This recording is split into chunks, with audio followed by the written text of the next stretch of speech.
예, 된답니다. 유아 스크린. 예. 그럼 지금 이렇게 그냥 제가 여기서 진행하면 되는 건가요? 혹시 그 문서에서 확인 하신가요? 이거 맥은 어디 저장되는지 모르겠는데 어디 접수되는지. 예. 또 그때는 이제 그 접촉하는 거나 막 바뀌나 뭐 일정해가지고 준 파일이 그 맨 밑에 있네요. 수정해가지고 진행하도록 할게요. 이게 이제 오늘 우리가 날짜가 여기 있네요. 예, 여기 네, 아마 아까 아마 저장된 게 5월 있어요. 예. 여기 1일도 파일 하나. 여기에 다음 주도 우리가 쉰단 말이야. 되고 있는 것 같습니다. 네. 그리고 좀 하면 5월 되고 15일도 시작이 되고 있으시고. 예, 그래서 알겠습니다. 보강주가 그 오늘 수업 몇 수첩부에 시간 나와 있으니까 오늘 뭐 한 시간 하면 될까요? 말고 또 언제 교수님, 보강입니까? 교수님이랑 예. 제가 끝날 때 내려오긴 할 건데 칠일인가? 혹시나 막 늦거나 이러면 그냥 파일을 여기 위쪽에 알겠습니다. 넣어주시면 예, 돼요. 알겠습니다. 예. 지금은 실전부원 5월 3일이랑 5월 14일. 14일 방금 14일이 또 우리 수업인 거지. 14일 날이 그렇게 해주시고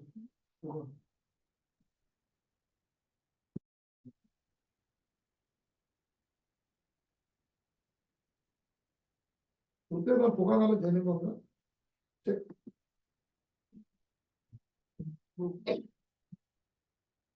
18일 날은 그냥 우리 첫 혹시 끝나고 식사는 하고 하시나요? 모르겠습니다. 지금 어떤 게 있는지.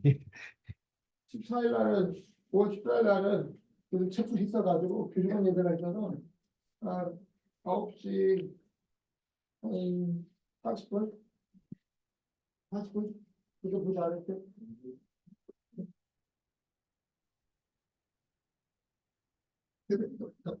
예. 이게 일정이 이게 쉬는 날이 많아가지고요. 3일은 아까 같이 시험을 제가 온라인을 보면 알겠습니다. 두세 문제만 저한테 문제 내주시면 되고 14일 날이 15일 안에서 14일 날이라고 하거든요. 그때 가능하실까요? 일정이? 제가 다른 데뭐 있다고 하지 않아요? 있는데 이윤희 씨 오는 걸로 조정하면 될 것 같거든요. 예. 그 배틀필드 그 전에 설정하고 그때 한번 제가 가서 얘기해가지고요. 그때 예. 배틀필드 처음 시연하는 식으로 예. 하면 될 것 같습니다. 예, 알겠습니다. 네. 그럼 이 배틀필드가 좀 너무 늦어지는 거 아닌가요? 하여간 이게 설정이 일단 돼야 저희가 날짜를 예. 잡을 수가 있기 때문에 한번 설정하고 그때 날짜를 제가 예. 말씀드려볼게요. 선수를 빨리 좀 해서 저기 되는 걸 보여줘야 될 것 같아요. 알겠습니다. 예. 네, 대표님. 네. 그리고요. 예, 알겠습니다. 예, 알겠습니다. 내가 잘 듣고 알았지? 예.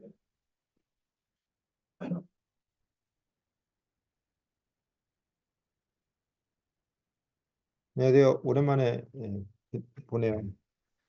우리가 좀 줌으로 봤다가 막 이 현실로 봤다가 해서 약간 연결이 잘 안 되는 부분이 있는데 일단 오늘은 그 중간고사 보신다고 하니까 중간고사 볼 때 여러분들 그 문제로 나갈 수 있는 것들 그러니까 이제 실습 한번 해보시고 그 다음에 중간고사 문제 출제되면 그 중에서 그냥 맞추면 되거든요. 그래서 오늘은 그 국가기반 방어체계 한번 그 실제 실습으로 여러분 그 워닝다 노활점 KR 그 가보신 적 있어요? 다 가봤죠?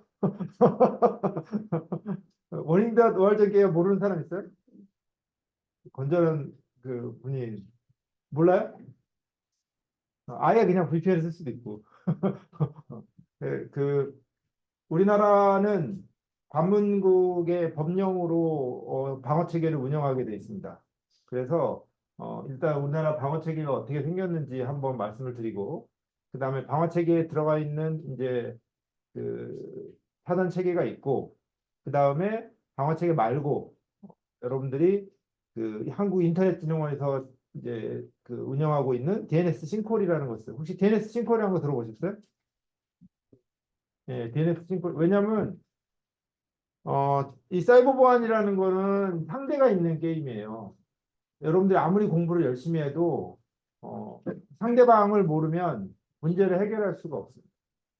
그래서 여러분들이 공부를 열심히 하는 것도 좋지만 상대방이 어떻게 움직이는지 보는 것도 되게 중요해요.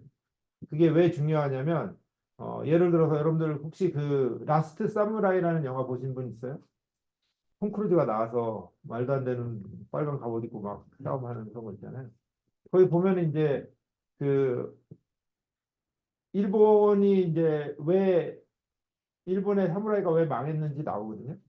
근데 사무라이는 그 굉장히 이제 영화에서는 좋게 표현이 되지만 그 칼싸움을 잘하려면 최소 3년을 배워야 된대요. 근데 이제 총을 쏘려면 이제 3분이면 되잖아요. 그러니까 이제 총을 쏘는 게 멋있어 보이진 않지만 누가 이기죠?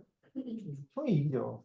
그러니까 이제 여러분들도 인생을 결정할 때 정보보호에서 정보보호의 사무라이가 될 거냐 아니면 정보보호의 정예병이 될 거냐 이거 결정해야 되거든요. 사무라이가 되면 어떤 이점이 있냐면 이제 주변 사람들이 좋아해요. 칭송해주고. 근데 자기 마을을 떠나면은 뭐 하지? 뭐 이런 이런 그런 게 좀 있어요. 그래서 이제 소위 우리나라에 보면은 뭐 세계 3대 해커 뭐 유명하신 분들 많아요. 돈 번 사람 하나도 없습니다. 가난해요. 근데 주변 친구들은 좀 알아줘. 아, 네가 짱이야. 뭐 이렇게. 근데 실제 뭐 돈을 번다는 게 뭐 부자 되는 게 아니라 사회하고 이제 여러분들 실제 우리가 일을 하는 게 연결하고 문제를 해결하기 위해서인데 해결할 수 있는 문제 많지 않아요. 그래서 이제 여러분들 만약에 그런 그 멋있어 보이는 걸 한다면 이제 예술가적인 삶을 살아야 되거든요.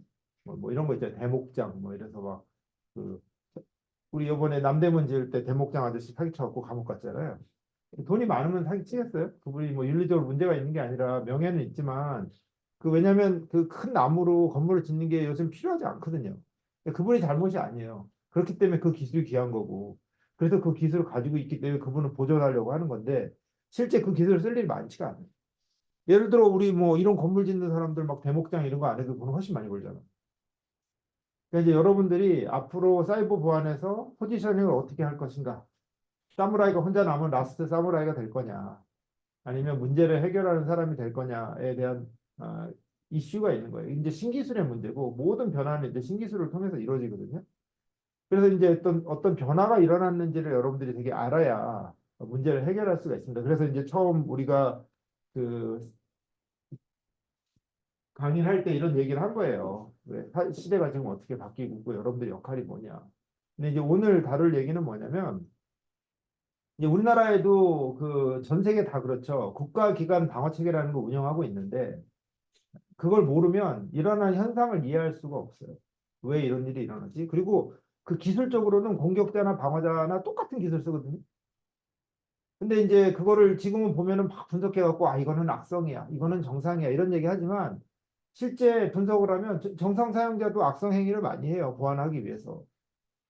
그러면 이제 전체적인 컨텍스트라 그러죠. 내용을 이해하지 못하면 내가 무슨 일을 할 건지, 게다가 이 일이 일어나는지 알지 못하면 아무 쓸모없는 사람이 돼버리고 마는 거거든요. 이제 대표적인 예가 뭐냐면, 여러분들 이제 그 전쟁사를 왜 가끔 얘기하냐면, 다른 역사는 해석의 여지가 많아요. 근데 전쟁사는 그냥 죽고 사는 거고, 판단 잘못하면 죽는 거예요. 그래서 그거는 인간이 어떻게 판단했냐에 따라서 생각하가 명확히 갈리는 부분이라서 상당히 의미가 있거든요. 근데 그 1차 세계대전 당시에 이제 전쟁을 할 때 대포가 이제 되게 큰 역할을 했는데 대포를 가지고 다니지 못하는데 배에다 실으면은 가지고 다닐 수 있잖아요.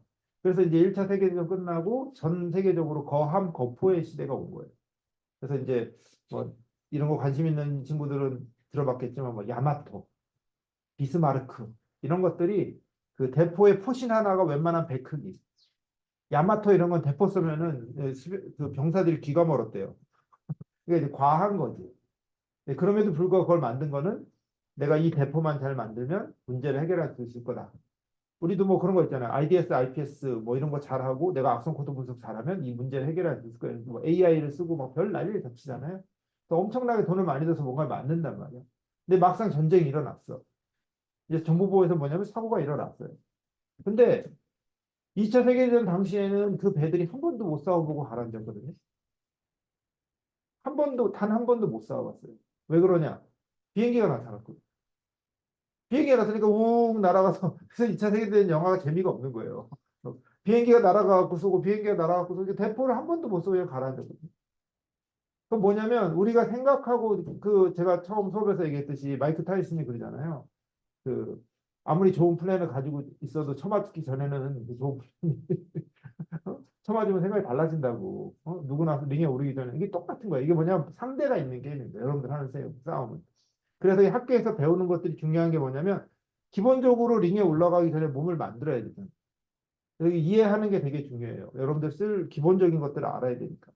근데 그 다음에는 뭘 알아야 되냐면 여러분들이 일할 바닥이 어떻게 구성되어 있는지를 알아야 돼요. 근데 사회 나가면 이거 아무도 안 가르쳐줘요. 그냥 일하다가 아는 사람 있고 모르는 사람이 있는 거예요. 모르면 나중에 바보 취급 당합니다. 아니 지금 쌍팔년도 얘기하나 이거 언제적부터 있던 건데 저걸 지금 대표적인 사례가 언제냐면 공군에 이제 사병이 하나 들어갔는데 여러분도 군대 갈 거 아니에요. 공군 사병이 이제 정보보호병으로 들어갔는데 이 친구 아이디어를 낸 거야. 봤더니 악성 코드가 DNS를 가지고 통신하더라. 그러면 DNS를 보면 모든 걸 다 막을 수 있겠네. DNS 갖고 이제 주소를 가져오니까. 또 얼마나 획기적인 아이디어예요. 그래서 이게 정군에 퍼졌어요. 근데 이게 얻어진 효과보다 끼친 해악이 더 커요. 왜 그러냐면 DNS 공격자는 쉽게 이 방어책에 우회할 수 있거든요. DNS를 다른 데다 지리하면 돼요. 좀 이따 보여주겠지만 다른 데다 지리하면 돼요. 그러니까 트래픽을 보는 게 아니라 모인 로그를 보는 게 문제가 있고 그다음에 이건 이미 뭐 한 90년대 초반부터 하고 있던 기술인데 그걸 마치 새로운 것처럼 제안을 했고 지도부가 이게 있는지 없는지도 모르고 또 썼는데 효과를 내는 거예요. 효과를 안 냈으면 바로 없어졌겠죠. 제일 나쁜 건 뭐냐면 정보보호, 사이버 보안에서 제일 나쁜 거는 되기도 하고 안 되기도 하는 거. 그러면 이제 대부분 우리 방어자들은 되는 것만 가지고 성과라고 얘기하죠. 보세요, 되잖아요. 근데 실제 들어가 보면 안 되는 게 더 많아.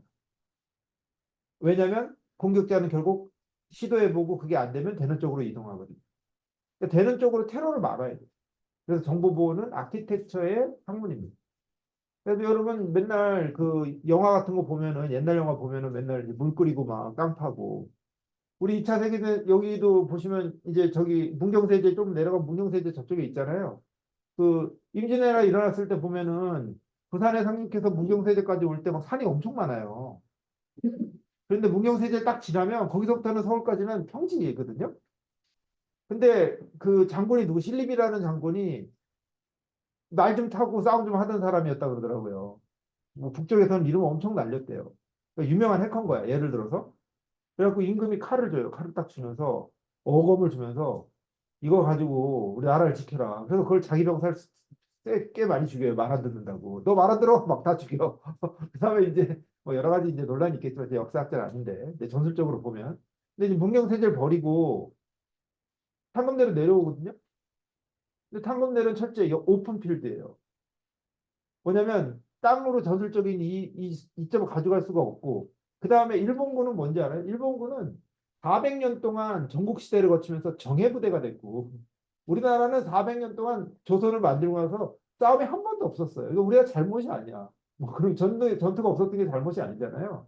그러니까 전투 경험이 없던 조직이라고. 근데 여러분들도 생각해 보세요. 여러분들이 방어자야. 방어자는 맨날 공격하지 않잖아요. 자기 삶이 있단 말이에요. 공격자는 맨날 공격한단 말이야. 여러분들 공격자고 다이다이 뜨면 이길 것 같아요? 못 이겨요. 근데 어떻게 이기냐? 근데 그래서 이제 신대비 어떻게 됐냐면 진흙탕에서 말 타고 뛰다가 다 죽어요. 조선의 그 육군이 다 괴멸된다고 거기서. 하루 만에 한양이 뚫려요 그냥. 선조 도망가고 그런 일이 생기거든 거기서. 근데 반면 똑같은 병사, 똑같이 훈련이 안 된 병사를 가지고 이순신은 어떻게 싸웁니까? 이순신은 배를 안 붙여요. 비글비글 돌면서 대포 쏜단 말이야. 왜냐하면 그때 우리나라가 큰 화력은 더 이점이 있었거든요. 뭐 승자총통, 뭐 무슨 천자총통 이래갖고 훨씬 더 셌어. 근데 이제 작은 총은 이제 그 일본이 더 잘했던 거거든요. 그러니까 전술적인 이점을 삼기고 그래서 그때 일본이 싸우는 거 뭐냐면 영화 자세히 보세요. 일본은 무조건 갈고리를 던져. 그래갖고 배를 붙여갖고 평지를 만들어서 칼싸움을 그래. 왜? 자기 자신 있으니까. 근데 우리는 붙이면 죽는 거야. 우리는 그런 거 한 번도 안 해봤거든. 노 접고 있는데 우리는 붙이면 안 되니까 빙글빙글 돌면서 계속 포 쏘는 거예요. 그럼 걔네 어떻게든 붙이려고 그러고 우리는 안 붙고 계속 조리 이용해서 걔네를 쓰려고 하게 하고서 대포 쏘니까 싸움이 끝나는 거거든. 그래서 방어자는 전술적인 이점을 왜냐하면 먼저 방어할 수 없습니다. 공격자 움직이지 않는데 내가 어떻게 방어해? 절대 먼저 방어하지 못해요. 항상 공격이 먼저 일어나요. 그러면 들어온 공격을 우리가 어떻게 대응할 건가는 준비를 해야 되거든요. 근데 공격자는 이 공격을 위해서 1년, 2년, 3년 준비합니다. 저희 요 사례에서 보시면 다시 한번 몇 군데 우리 새로 시작했으니까 몇 개만 좀 딱 하나만 얘기할게요. 자, 그때 기억나겠지만 2016년에 국방만 해킹 사고가 일어날 때 이 시험 문제를 낼게요. 국방만 해킹 사고 일어날 때 뭐 타고 들어왔죠? 국방만 해킹 사고 때또 뭐 타고 들어온지 아세요? 국방만 해킹 사고의 권한을 확보하게 된 소프트웨어가 뭐냐? 뭔지 아세요? 그때 당시에 국방이 쓰던 백신입니다. 국방이 쓰던 백신이 뭐냐? 하울이에요. 근데 왜 백신 타고 들어왔겠어요? 백신이라는 게 뭐예요? 백신에 설치되면 어떤 권한을 가지죠, 컴퓨터에? 모든 권한을 다 가지잖아. 그러면 내가 하나하나 해킹할 필요가 있는 거예요. 백신만 하이제킹하면은 내가 이 전 군대 컴퓨터에 권한 다 가지는데 여러분들이 공격자라면은 한 군대 공격자 한 10,000대 있을 텐데 뭐 컴퓨터가 하나 다 엄청나게 기술을 공부해가지고 막 취약점 이용해서 깨겠어요? 아니면은 백신 하이제킹 해가지고 한 번에 뭐 몇백만 대의 컴퓨터를 그냥 자기가 다 가져가겠어요? 당연히 전술적 이점은 왜냐면 그 사람들은 사무라이가 아니거든. 막 멋있게 막 칼 자르고 막 종이 자르기 중요하지 않아요. 목적을 달성해서 수령님한테 비트코인 받으면 되는 거거든, 그냥. 그럼 그런 사람하고 싸울 때 아름답게 싸운다. 그거는 아름답게 싸우다 죽는 거예요, 그냥. 어떻게 싸울 거냐? 그 전술적인, 왜? 거기는 우리의 배틀그라운드거든요. 근데 전술적인 이점을 찾지 못했어요. 첫 번째 이유는 뭐냐? 침투가 일어난 지점이 내 관측 범위를 벗어나고 있었습니다. 잘 들으세요. 이거 시험 문제 이렇게 간단하게 안 나옵니다. 근데 들으면 그냥 다 할 수 있는 거예요. 시험 무슨 문제냐면 지금 최근 보안 환경이 일어나는 게 이유가 뭐냐? 공간적인 확장이 일어나요. 뭐냐면 여러분들이 만약에 사이버 사령부에 들어가고 지휘관이 돼가지고 여러분들이 볼 수 있는 거는 군대 네트워크밖에 못 보거든요. 근데 실제 침투 사고가 어디서 났어? 6개월 전에 하울에서 났단 말이에요. 그 하울을 우리나라 법적으로 군이 민간 네트워크 못 본단 말이에요. 심지어 키사가 민간을 보지만 키사도 민간 네트워크 들어가서 못 봐요. 그럼 하울의 침해 사고 난 거를 군이 인지할 수 있는 방법이 있나요? 없어요. 그러니까 이제 공간적인 확장이 일어나는 거예요, 일단은. 그러니까 내가 관제하고 방어하는 범위 넘어서 사고가 일어나는 거예요. 두 번째, 시간적인 확장이 일어나는 거예요. 6개월 전에 침투 사고 일어나거든요. 근데 그때 하울이가 사고 난 걸 인지해요. 그리고서 자기 소스 코드가 유출이 되는데 누가 공격했는지 몰라요. 어떻게 알아? 누가 공격했지? 근데 뭐 아무것도 요청하지 않고 그냥 소스 코드만 갖고 나가니까 뭐지 하고 덮었단 말이에요. 근데 6개월이 지나고 나서 어떤 일이 생기냐면 이제 다른 거 통해 들어갑니다. 근데 다른 거 통해 들어간 다음에 그 다음에 공격자가 해야 될 게 뭐예요? 권한 확보. 권한 확보 하지 못하면 아무것도 못 한단 말이에요. 뭐 깔지도 못하고 아무것도 못 하냐. 뭐 연락하러 들어간 건 아니니까. 권한 확보를 뭐로 하냐면은 에이전트 착정까지 권한 확보예요. 예, 예. 에이전트 착정 가지고서 권한 상정한 다음에 그거 가지고 이제 돌아다니거든요. 그러니까 군대가 과연 잘못했다고 할 수 있는가? 우리 군이 그러면은 태만해서 사이버 보안에 문제가 일어났다고 할 수 있냐? 그냥 환경이 바뀐 거예요.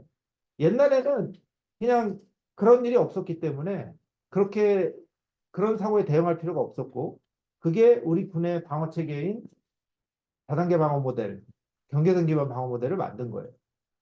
그렇게 방어를 하고 있는데 갑자기 전술이 바뀐 거예요. 왜? 공격자도 맞대응 한 거거든. 아, 이거 들어가려니까 너무 힘들어. 군대가 너무 열심히 잘하고 있으니까 직접 못 들어가겠네. 어디 돌아갈 방법 없나? 왜냐하면 사이버 보안은 기만이고 사기거든요. 그러니까 이제 방법을 찾다 보니까 하우리 백신 쓰고 있네 군대가? 왜 군대가 하우리 백신 쓰는지 아세요? 안랩이 비싸갖고 하우리 백신 계속 썼다고. 그러니까 이미 노출된 거야. 아, 얘네 하우리 백신 계속 쓰는구나. 하울이 이제 뚫려가지고 그거 가지고 악성 코드 유포돼가지고 사고 난 거거든요. 그러니까 여러분들이 이런 관점으로 생각을 해보면 기술이 부족해서 사고가 난 게 아니다. 뭐냐면 사이버 전장 환경이 바뀐 거예요. 그럼 만약에 여러분 제가 문제를 낼 때 최근 일어나고 있는 다수의 공격들의 원인이 뭐냐? 그리고 뭐 공격자가 신출귀몰해서, 두 번째 방어제가 무능해서, 세 번째 세 번째는 뭐냐면 사이버 방어 환경에 공간적, 그러니까 시간적 확장이 발생해서, 뭐 네 번째 뭐 이렇게 하면은 당연히 그 시간적 공간적 확장이 발생해서 그런 건데 이런 설명을 안 들으면 뭔 얘기 하나 할 거라고요. 그래서 이게 중요한 얘기예요. 이게 무슨 뭐 퀴즈 뭐 여러분들 능력을 타진하는 게 아니라 그냥 알면 쓰고 모르면 못 쓰는 건데 왜 이게 중요하냐? 이게 결국은 생사여탈권을 가지게 되는 문제라는 거예요. 당시 징계 엄청 받거든요. 군에서 모니터링 하던 친구들. 근데 모니터링 하던 친구들이 무슨 죄가 있어? 뭐 모니터링 되나 그게? 그렇잖아요. 지금 다막 휴전선에서 싸우고 있는데 지하철 타고 들어온 거잖아. 이게 뭐냐면 싱글 포인트 오브 디펜스 단일 방어 지점을 만들지를 못한 거예요. 그래서 우리가 디도스 공부할 때 단일 방어 지점을 어떻게 소개할 것인가, 방어 구조를 어떻게 도출할 것인가. 이게 방어자는 여러분들 항상 기술로 공격자를 싸워서 이길 생각을 하면은 이기지 못합니다. 왜? 여러분들 무능해서 그런 게 아니라 항상 정보보호 3원칙 첫 번째가 뭐냐면은 어떤 공격자는 방어자보다 뛰어나다. 그러니까 some attackers are smarter than you라는 얘기가 있거든요. 그러면 여러분들 그거 인정할 수 있잖아. 뭐 어떤 공격자는 여러분보다 뛰어날 수 있어요. 두 번째는 뭐냐면 공격자는 예측 가능하지 않다. 예측 가능했으면 모든 문제가 안 일어났겠죠. 그래서 3단 결론이 어떻게 나냐면 prevention eventually fail이에요. 모든 예방체계는 반드시 무너진다. 이게 2004년에 나온 얘기거든요. 근데 그 2004년에 나온 얘기를 2020년에 제로 트러스트가 나오기 전까지 계속 질질질 끌고 왔던 거예요. 여러분들이 제로 트러스트를 이해할 때 기술이나 뭐 이런 게 아니에요. 제로 트러스트는 기존의 방어 기반, 페리미터 기반 방어 체계의 완벽한 패배 선언입니다. 그래서 왜 근데 이 방어의 패배가 일어났냐면 공격자 움직임을 잃지 않았어요. 공격자 항상 공격 이니셔티브를 쥐고 있거든. 그럼 방어를 어떻게 해야 돼요? 예를 들어서 보세요. 이게 이제 어떤 사람 틀리다고 하는데 좀 단순화해서 해볼게요. 어, 길이 만약에 문경세제밖에 없어. 그러면 문경세제 지키면 되지. 거기에 전 조선의 병력을 집중해서 싸우면 되잖아요. 근데 왜냐면 거기는 단일 병목지점, 다른 데 가지를 못해. 실제는 그렇지 않다고, 다른 죄가 많다고 합니다. 근데 거기를 넘어가지 못하면 안 되니까. 그럼 당연히 거기에 병력을 집중해서 거기서 승부를 봤어야지. 근데, 나는 산악전에 내가 좀 안 좋고 나는 말 타고 사는 게 좋아. 그러면 이제 평지에서 싸워볼까? 해가지고 내려가서 싸워서 결국 졌잖아요. 왜? 객관적인 전력에서 밀리니까. 거기는 그냥 오픈필드고, 거기 그냥 다이다이 그냥. 그 전술 전략이 어디 있어요? 그냥 개싸움 하는 거지. 근데 개싸움 하면 진다. 왜냐? 이 과정에서 저희가 2학기 때 분석할 내용이 있지만 굉장히 허접한 디도스 공격이 하나가 있어요. 그 공격을 하고 얼마 받았냐면 10억 받았어요. 실제 10억이 통장에 찍혀갖고 구속이 돼요. 우리 그 분석을 할 거거든요. 그 성공한 디도스 공격인데 10억 받아가지고 그 사람들은 인생을 걸고 하기 때문에 10억 받아요. 그 대신 이제 깜빵 가지. 인생을 다르게 사는 거, 완전히 다르게 사는 거거든요. 뭐 학교 갈 필요 없죠, 그냥. 뭐 학교에서 이러고 있을 필요 뭐 있어. 해킹하고 돌려보고 사람 밑에 묻어놨다가 뭐 법원에 가면 그런데요. 무슨 일 했냐 그러면 아주 해킹했다 그러고 이거 컴퓨터를 마시는 분이 왜 여기 와 계시냐. 3년, 최대 3년 혹은 뭐 집행유예. 그러면 이제 사과나무 밑에 10억 넘어놨다가 가져가서 이제 살고 뭐 이런 게 이제 일반적인 케이스거든요. 근데 방어자는 좀 다르다. 방어자는 이제 정상적인 삶을 해야 되잖아요. 아버지는 뭐 해? 아버지는 범죄자야. 이러지 못하잖아. 결혼하지 말아야지, 그러면. 그러니까 우리 이 정상적인 삶을 살려는 사람들은 이제 자기의 일과 행위가 시간이 지나면서 문제를 해결하는 방향으로 나아갈 수 있을 때 의미가 있어요. 그래서 제가 문제를 하나를 낸다면 사이버 보안 환경 변화, 그러니까 현재 일어나고 있는 문제들의 가장 근본적 원인이 뭐냐? 이거는 사이버 보안 환경 변화에 있어서 시간적 공간적 확장이 일어난 거고 그게 지금 우리가 가진 자원으로는 대응하지 못하는 거예요. 이 확장된 거. 그래서 그 부분을 명심하시면 되고 그래서 이제 두 번째 이제 국가기관 방어책에 대해서 설명을 할 텐데 이제 첫 번째부터 잠깐 설명을 드릴게요. 또 올리고 좀 설명드릴게요. 아, 이게 전체적으로 다 올라가죠?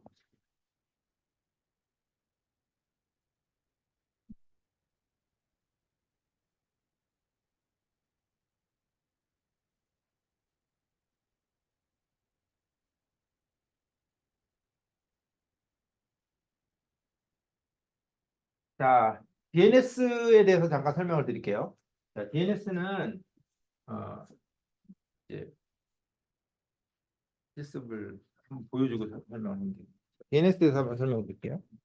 자, 보시면 이게 또 안 되겠네. 먼저 설명을 하고. 자, 이제 우리 PC가 있어요. 그래서 우리가 이제 네이버에 가고 싶습니다. 그래서 네이버보다는 키사로 합시다. 이게 co.kr이 필요하거든요. 그래서 이게 이제 여러분의 정보보호에 있어서는 용어가 굉장히 중요합니다. 특히 여러분들 입장에서는 용어에 혼동이 오면 소통이 안 되거든요. 대충 얘기하면 안 되고 엄밀하게 얘기해야 돼요. 여러분들이 이제 DNS 질의를 하는데 얘가 누구냐면은 168, 126, 63.1 이게 뭐죠? KT DNS. 이거 찍어서 써요. 그 다음에 혹은 8.8.8.8 또 뭐죠? 구글 DNS. 그렇죠? 혹은 1.1.1.1 이거는 클라우드플레어 DNS. DNS 다 이렇게 우리가 쓰잖아요. 이걸 우리가 뭐라 그러냐면은 forwarding DNS라고 그래요. forwarding의 뜻이 뭐예요? 밀어주는 거잖아. 이렇게 전달하는 DNS지. 그래서 이거는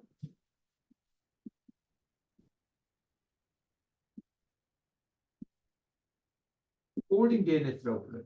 얘 역할은 뭐냐면 PC 대신 얘가 물어본 도메인에 대해서 이제 IP 값을 여러분들 한국 인터넷 네이버 IP 모르잖아 지금. 외우는 사람 이상한 사람이거든요. 설사 외웠다 하더라도 계속 바뀌어요. 그러니까 이제 뭘로 이 컴퓨터에서 이제 DNS로 질의해가지고 그 IP와 도메인의 쌍을 이제 가지고 있죠. 그걸 이제 우리가 DNS라고 부르죠. 항상 그래서 제로 트러스트에 이 트러스트가 발생하는 지점은 항상 사고 지점이에요. 왜냐하면 이 신뢰관계에 대한 공격이 일어나게 되면은 이제 문제가 일어나니까 다른 값을 주면 안 되잖아. 그래서 얘가 포홀딩 DNS인데 얘가 이제 만약에 물어보는 거죠. 1번 뭘 물어보냐면 www.기사.5r.kr에 접속하고 싶으면 어떻게 해요? 얘가 이제 처음에 DNS 질의를 냅니다. 야, 나 얘한테 접속하고 싶은데 기사.5r.kr IP가 뭐야? 하고 물어봐요. 그래서 여러분들이 네트워크를 설정할 때 항상 DNS명을 넣게 돼 있죠. 그래서 여러분들이 DNS 컴퓨터에 보시면은 DNS명을 항상 넣게 돼 있습니다. 그리고 뭐 집에 KT 아저씨들 와가지고 설치할 때도 항상 라우터에 DNS명을 집어넣게 돼 있어요. DNS 없으면은 질의가 안 되는 거니까. 그러니까 여러분들이 뭔가를 할 때 바닥까지 다 붙어야 돼요. 그러니까 희미한 지점이 하나 있으면 모르는 거예요. 어떻게 붙겠지? 그리고 그러면 안 된다니까. 그냥 정확하고 엄밀하게 해야 돼요. 왜냐하면 이 사이버에 보세요. 뭐 육해, 공, 우주, 사이버 이게 이제 5개 전장이란 말이에요. 이 중에서 이 5개 전장과 그래 이것도 시험에 내면 되겠죠. 이 5개 전장하고 사이버 전장 차이점이 뭔지 아세요? 자, 스타벅스 챌린지 차이점이 뭘까요? 전에 하지 않았나? 네? 전에 했잖아. 그렇잖아. 얘기 좀 해. 왜 내가 뭐 교수도 아니고. 여러분들 나랑 다시 볼 일 없어요. 내가 여러분들 점수 주는 것도 아니고. 그냥 잘 이용해 먹어야 돼. 여러분들 현장에 어차피 나가서 먹고 살 거잖아요. 현장 먹고 살면은 이거 모르면은 안 돼요. 이거는 그런 뭐 태권도 이런 게 아니라 이건 실전 기술이야. 나면 바로 이걸로 그냥 먹고 사는 거예요. 이런 정도 모르면 희망 없어요. 왜냐하면 인터넷은 규칙이 지배하는 사회거든요. 기술이 지배하는 사회가 아니에요. 여러분 규칙을 모르면 와일드한 상상을 하게 됩니다. 자, 이게 보세요. 이제 이게 열로 질의가 나가면 DNS에서 질의를 하게 되면은 얘가 질의를 해줘요. 누구한테 해주냐면은 처음에 루트 DNS한테 질의할 수밖에 없어. 구조가 왜냐면은 이 전체를 누군가는 알고 있어야 돼요. 뭘 질의하든 전체를 알고 있어요. 그게 어떻게 되지? 생각을 해야 된다고. 이거 어떻게 되지? 전 세계는 13개의 루트 DNS가 있습니다. 논리적으로 13개의 DNS가 있고 물리적으로는 1500개 넘는 루트 DNS가 있어요. 13개 루트 DNS가 있는데 이 루트 DNS한테 얘가 처음에 가서 물어보는데 루트 DNS 주소는 어떻게 할까요? 컴퓨터에 있어요, 그냥. 이거는 모든 컴퓨터 시스템이 처음부터 그냥 박혀 있고 처음 생겼을 때부터 한 번도 변경되지 않았습니다. 13개 루트 DNS. 하지만 각각의 IP가 붙는 지점은 다 달라요. 우리나라에도 8개의 루트 DNS가 들어와 있습니다. 어디 들어와 있냐? 삼성동에 가시면, 삼성동이 아니지. 강남역에 가면은 삼성 건물 있잖아요. 삼성 건물 옆에 보면은 강남 빌딩이라고 있어요. 한번 지나갈 때 보세요. 거기 보면 한국인터넷진흥원이라고 돼 있거든요. 거기 2층에 IDC가 있는데 2층에 루트 DNS, 거기가 다KR도 들어있고, 다KR은 그냥 열린 데 들어있고, 그 다음에 KG에 열쇠 장기인데 루트 DNS가 들어있어요. 왜 들어있냐? 그거는 2003년에 1.25 대란이 일어났을 때 우리나라가 인터넷이 차단이 됩니다. 왜? 우리나라 루트 DNS 공격하거든요. 공격 트래픽이. 그래서 우리나라 다 잘라버렸어요. 우리나라 인터넷에서 접속이 안 되게 됐고 거기에 대한 대응으로 우리가 내부에 루트 DNS를 가져오게 되는 거예요. 그래서 지금은 우리나라 DNS 체계가 전 세계에서 가장 뛰어난 DNS 체계 중에 하나입니다. 공격을 방어하는데 그 방어 구조도 전에 한번 그림 그리는 거 봤죠? 네, 그래서 그 구조를 가지고 있는 거예요. 처음부터 그렇게 안 됐다는 거예요. 항상 처음에 어떤 일이 당했기 때문에 거기에 대응하기 위해서 우리도 맞대응하는 항상 그렇죠. 상대가 있는 싸움이라고. 그럼 13개 루트 DNS 물어보면은 얘한테 뭘 물어보냐면 여기 어떻게 구성되어 있냐면요. KR, OR, 시사, 따따따 이런 구조로 되어 있단 말이에요. 그러니까 큰 거부터 작은 걸로 하면 KR이 제일 크잖아요. 그잖아요? 근데 이게 뭐가 있냐면은 요거를 우리가 뭐라 그러냐면 CCTLD라고 그래요. 컨트리 코드를 한 건데 뭐 닷컴, 닷넷 이런 것들을 TLD라고 그런다고. 뭐냐 탑 레벨 도메인 이런 거를 레코드를 얘가 다 가지고 있어요. 탑 레벨 도메인에 대한 값을 누가 가지고 있느냐에 대한 정보를 얘가 다 가지고 있어요. 얘는 그거밖에 안 갖고 있어. 얘한테 뭘 물어보겠어? 얘한테 야 KR 누가 가지고 있어? 물어보는 거예요. 얘한테. 그러면 얘가 뭘 대답했냐면 야 내가 여기 이렇게 쭉 구조를 찾아봤더니 다케알은 대한민국에 6개예요. E, C, D, E, F, G, DNS, KR 이 안에 등록돼 있어요. 이게 등록돼 있지 않으면 동작하지 않아요. 여기 IP가 어떻게 돼 있냐면 이거 IP는 뭐 예를 들어서 1.2.3.4야. 얘는 5.6.7.8이야. 이렇게 쭉 들어가 있는 거야, 이 안에. 이거를 뭐라 그러냐? 존이라고 그래요, 존. 그래서 이거 전체를 존 레코드라고 부릅니다. 그래서 DNS에 존 레코드가 있다고 하는 거는 폴딩 DNS가 아니라는 얘기. 무슨 얘기냐? 내가 관리하는 내 존, 내 텃밭이 있다는 거야. 그래서 여기 안에 존 레코드를 얘가 가지고 있는데 뭘 가지고 있냐? 얘는 TLD하고 3레벨 CCTLD와 TLD를 가지고 있는 이제 루트 DNS예요. 얘가 뭘 대답했냐면 요걸 요 중에 하나를 딱 대답해줘요. 쭉. 야 내가 봤더니 요거네. 뭐 이렇게 대답을 했지. 야 닷케알은 걔네들이 가지고 있어. NS점. 그래서 이렇게 가지고 있어. 그러면 이제 그 다음에 얘가 뭘 물어보냐면 닷케알에 가는 법을 알았잖아요. 그럼 이 중에 하나한테 가서 질의를 한다고. 그래서 이제 여기 들어서 얘가 2점 DNS점 KR이요. 얘한테 가요. 얘한테 가갖고 뭘 물어보냐면 야 그 다음에 누구예요? 희사. 희사는 누가 가지고 있어? 하고 물어보는 거예요. 왜? 얘는 KR 붙은 거는 얘가 다 관리해. 요 구조에서 요렇게 딱 뒤집은 구조에서 KR 밑에 붙은 건 얘가 다 갖고 있어. 근데 실제 레코드는 아니고 여러분들 C 배워요? C? 예, 포인터 같은 거야. 그러니까 포인팅하는 건데 실제 디레퍼런싱 하기 전에는 값은 포인팅하지 않는 거야. 주소만 포인팅 해주는 거야. 그래서 여기로 딱 가가지고 얘 주소를 알려준다. 그럼 얘 주소를 얘가 딱 알려줘. 뭐라고 알려? B점 주소는 알고 봤더니 1.2.3.4더라 라고 알려줘요.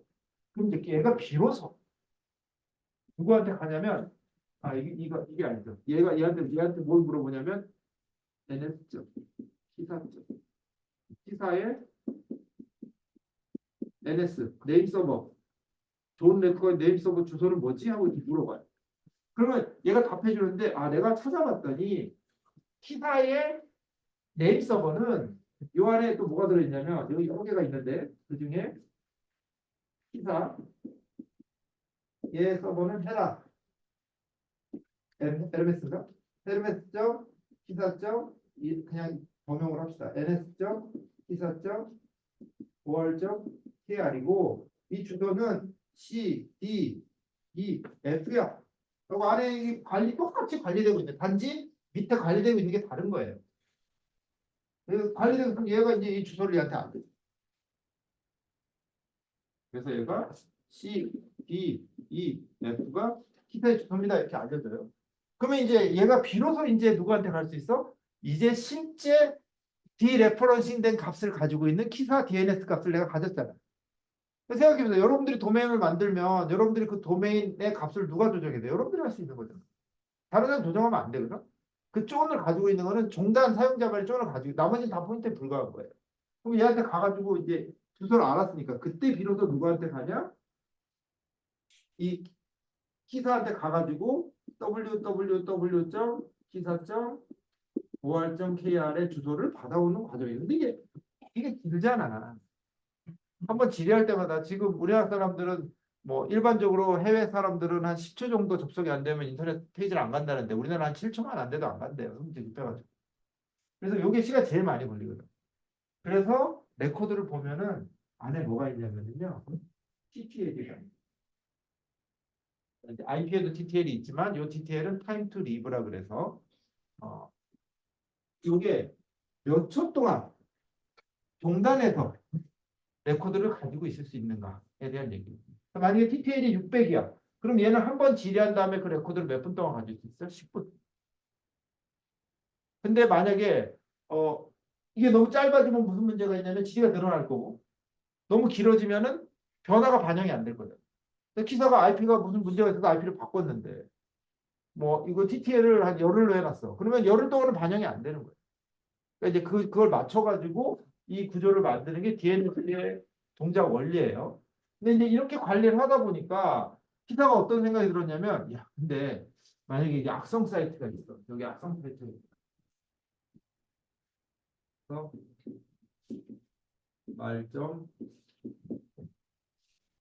말닷컴이에요.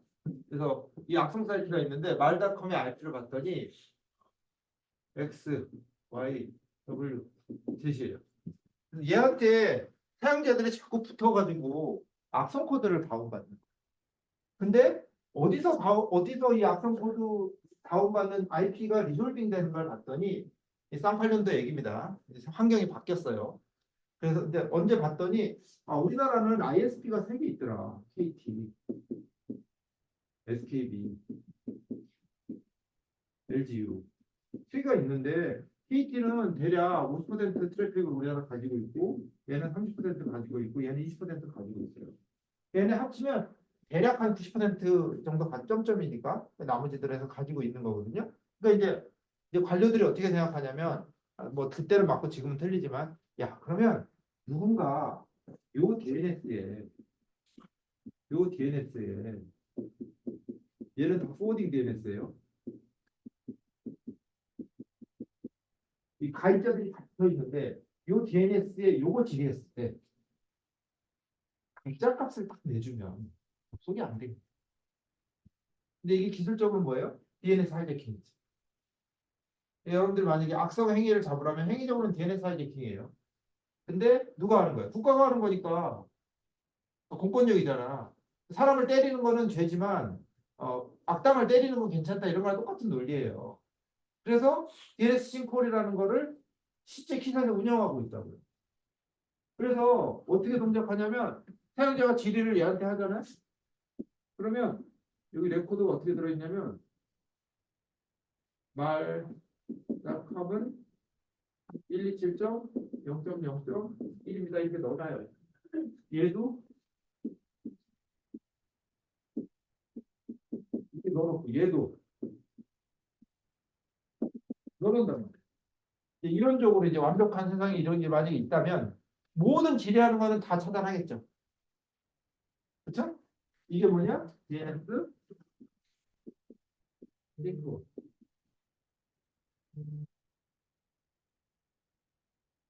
여러분들이 오늘 분석할 패킷 분석할 내용이거든요. DNS 싱크홀이 여러분들 오늘 분석할 내용입니다. 그래서 요거를 걸어놓으면 이제 이런 문제를 해결할 수 있다고 생각하는데, 근데 이제 문제가 뭐냐? 두 가지 문제가 있어요. 첫 번째 문제는 뭐냐면 레코드 수가 너무 많아요. 하루에 3,000개씩 올라가거든요. 그러니까 이제 ISP에서 아우성을 치는 거지. 야, 난 꼬딩 DNS인데 나한테 이러지 마세요. 너무 부담스럽습니다. 이 첫 번째 문제. 두 번째 문제는 뭐냐? 공격자가 만약에 이걸 쓰는 거예요.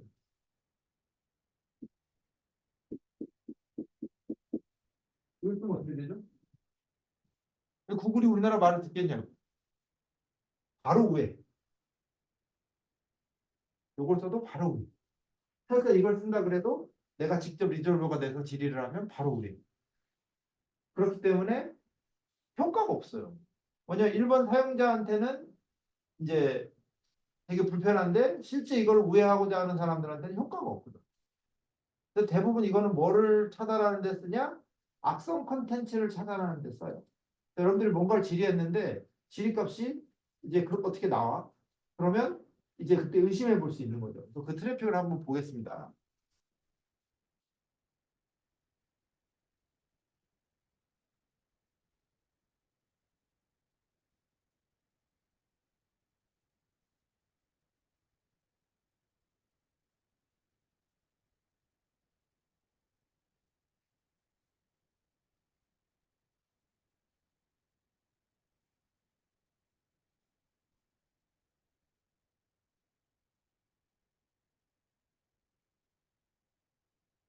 여러분들 컴퓨터 갖고 한번 해보세요. 다 되는 거예요. 자,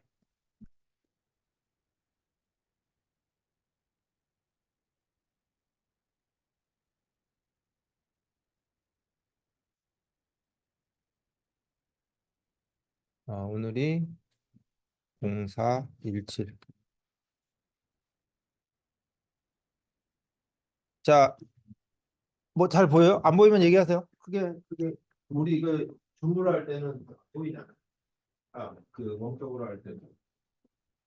오늘 잘 안 보이고 그런 거 있으면 얘기해서 좀 해상도 같아요. 자, 아까 했던 거 그냥 한번 해볼게요. 디그 키사점 or.kr 트레이스 걸면 이렇게 돌아간. 이게 이제 원래 내가 리졸버가 돼서 직접 질의한 겁니다. 자, 몇 개의 루트 서버가 있죠? 여기 13개 루트 서버한테 처음에 가죠? 그 다음에 6개의 다KR 서버한테 가죠? 그 다음에 헤라하고 센터 2개의 키사의 NS 서버한테 가죠? 그 다음에 드디어 IP를 물고 온단 말이에요. 그래서 이걸 보고 우리가 뭐라 그러냐? 풀 리커전이라고 부릅니다. 그래서 DNS 질의가 일어났을 때에 실제 움직이는 방식은 이런 풀 리커전 방식으로 움직인다. 이거를 이제 여러분들이 아시면 되고요. 자, 그러면 이제 DNS 싱크홀이 어떻게 동작하는지 한번 이제 해보죠. 그러면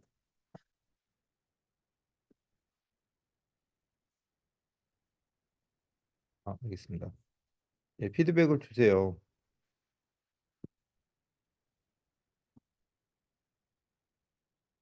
지금 어때요? 조금만 더. 이 레버버가 일어나면 또 불편한 게 좀 있는데 일단 한번 크게 해봅시다. 자, 다시 해볼게요. 디그 기사.or.kr 플러스 트레이스 걸면 이런 식으로 이제 나온다는 거고, 뭐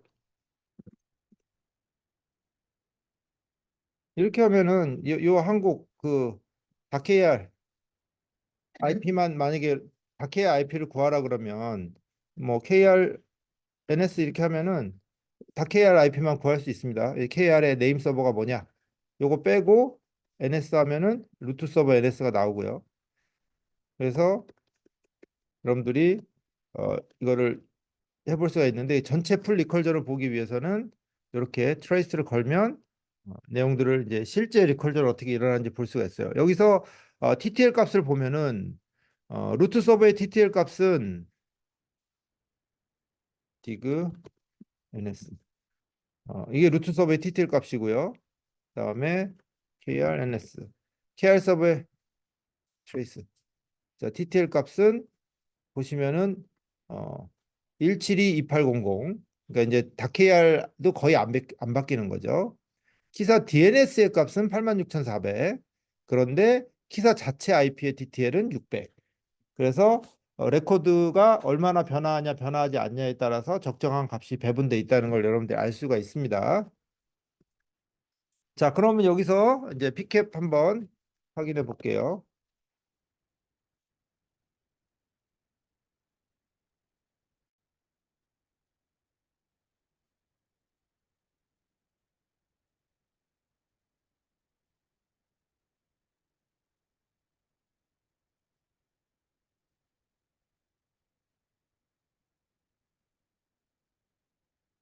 네.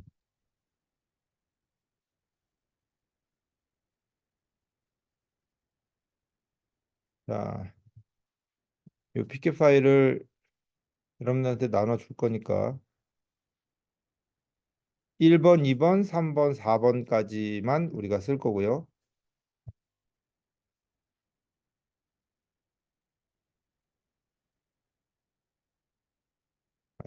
네. ASSN 언더바 q. 예. 자, 그래서 네 개의 피켓 파일이 있고요. 자, 첫 번째 파일을 열어보는데 TCP 덤프를 한번 열어볼게요. 중간까지 내려서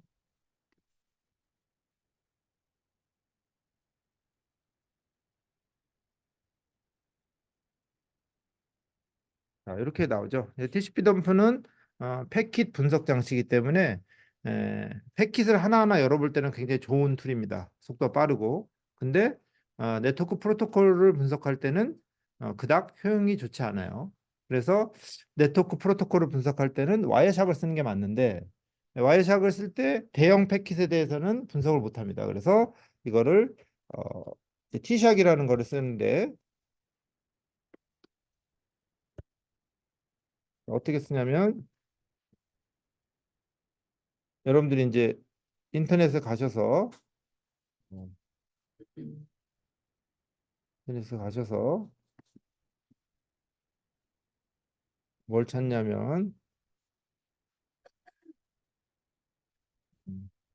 와이어샤크 디스플레이 필터 레퍼런스를 찾으면 이렇게 엄청나게 많은 프로토콜을 여러분들이 다 이걸 다 만들지 않고도 쓸 수 있고 뭐 DNS를 쓰겠다 그러면은 여러분들이 DNS만 가봐도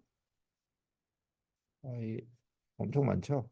이렇게 찾아가지고 들어가게 되면 어, 여러분들이 봐야 되는 것들이 다 이렇게 나와요. 근데 한번 해보겠습니다. 뭐냐고 하냐면은 마이너스 2하고 프레임 점 포크 CAT 제가 한번 볼게요. T샵 DNS 프레임 점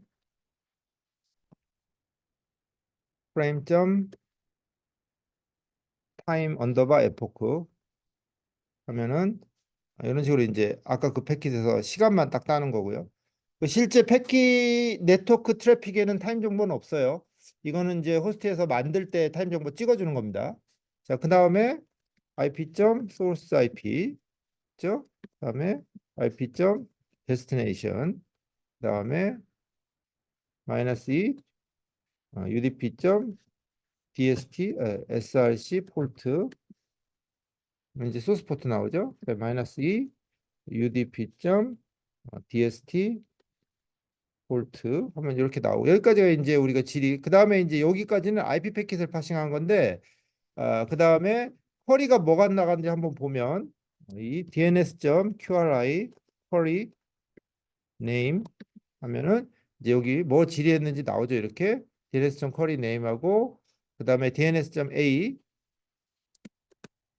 이렇게 하면은 응답이 나오는 거예요. 자, 그러면 이제 우리가 나이스하게 파싱이 된 값을 볼 수 있죠. 그래서 이것들을 여러분들 손으로 다 보려면 되게 어렵지만 이제 네트워크 파서를 이용을 하면 쉽게 볼 수 있습니다.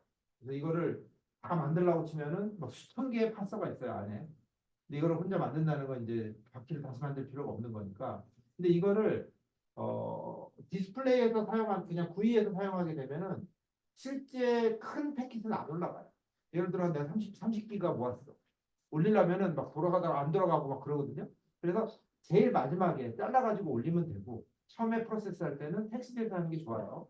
그래서 보시면 이게 소스 IP, 소스 포트, 데스티네이션 IP에서 질의를 뭐 했냐면은 FXEA가 클럽에 대해서 질의를 했더니 내가 응답이 뭘로 나왔냐면 127.0.1로 나왔단 말이에요. 근데 127.0.1이 뭔지 알아요? 미크로콜이라고 그래가지고 이 IP는 인터넷 접속이 안 되는 IP입니다. 그냥 호스트의 시험용 IP거든요. 이게 나오면 이는 싱콜이라고 그러는 거예요. 갇혀가지고 나가지를 못하는 거예요. 딱 갇히는 거예요, 감옥에. 그래서 이 IP가 나오면 여러분들 어떻게 생각하냐면 아 이건 누군가 싱콜을 처리했구나 이렇게 생각하면 되거든요. 근데 두 번째 보세요. 누구한테 물어봐요? 구글한테 물어보자. 구글한테 물어봤더니 답이 뭐가 나와요? 통상적으로 IP가 나온다. 근데 이거를 우리가 기술적으로 파악하기 위해서는 하나의 값이 더 필요합니다. 그 값이 뭐냐면은 이제 DNS flag authoritative라는 걸 한번 붙여볼게요. 이렇게 붙이면 이가 두 개 붙었네. 이렇게 붙으면 자 뭐가 차이가 나죠? 여기는 true, 여기는 false. 해석할 수 있겠어요? authoritative가 뭐냐면 존 레코드에 있는 값을 물고 왔을 때는 빛이 1이 돼요. 그럼 true가 되는 거예요. 근데 존 레코드가 아니라 캐시에 있는 값을 가져오면 이 값이 쓰지 않아요. 0이에요. 그러면 지금 이 케이스는 원래는 얘의 존에 가지는 않았습니다. 근데 왜 여기 1이 섞였어요? 허위 존이 있으니까. 어차피 기술 입장에서는 얘는 존이 있는 거야 그냥. 이게 진짜인지 가짜인지 같이 판단은 여러분들이 하는 거고 실제 이 기계 입장에서는 존 레코드한테 간 거예요. 그래서 이걸 보고 여러분들이 판단할 수 있다. 이거 왜 캐시인데 어소리테이티브가 샀지? DNS 하이제킹 된 거네? 탐지할 수 있다는 거예요. 이거를 공격자가 하면은 DNS 하이제킹 공격입니다. 방어자가 하면 DNS 신고입니다. 그래서 여러분들이 컨텍스트를 모르면 대응할 수가 없어요. 이걸 가지고 경찰에 신고할 수 없잖아요. 근데 이런 것들을 모르면 그러니까 그런 얘기 알아요? 어떤 기술이든지 어떤 충분히 성숙하면은 마술과 구별되지 않는다. 근데 여러분들은 이 바닥에 있는데 이런 거를 마술로 뭐 어떻게든 되겠지. 뭐 이러면 절대 안 돼요. 안에까지 들어가 보면 이제 답이 다 나옵니다. 근데 이게 사이버만 가능해요. 다른 세상에서는 이 신이 만든 세상은 아직 우리가 이 신의 섭리를 다 알지 못하기 때문에 어느 정도까지만 알아요. 근데 이거는 우리가 만든 거거든요. 규칙은 사람이 정한 거예요. 그래서 여러분들이 이거를 볼 때 뭐 어떻게 되겠지 이렇게 생각하는 순간 여러분들 커리어가 망가지는 거예요.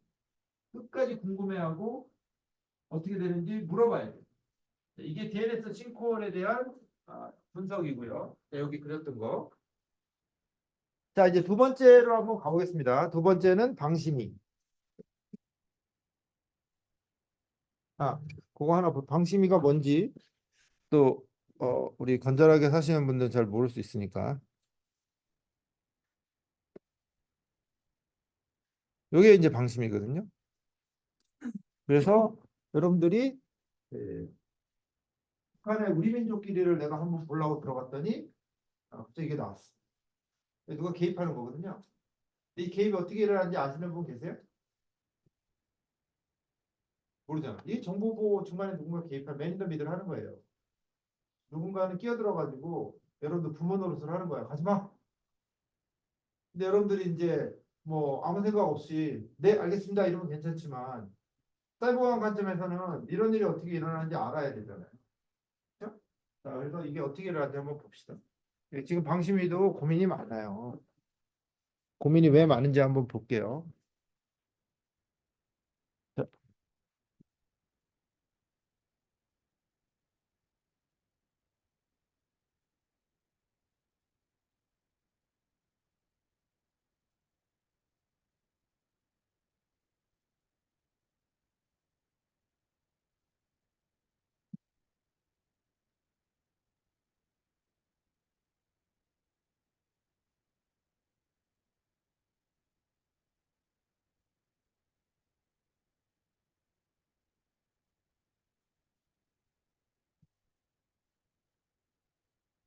한 10분 쉬었다 할까요? 예, 10분 쉬었다가 합시다. 예, 볼 일들이 있는 것 같은데 10분 쉬었다가 다음 단계로 합시다.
10분에 시작하겠습니다.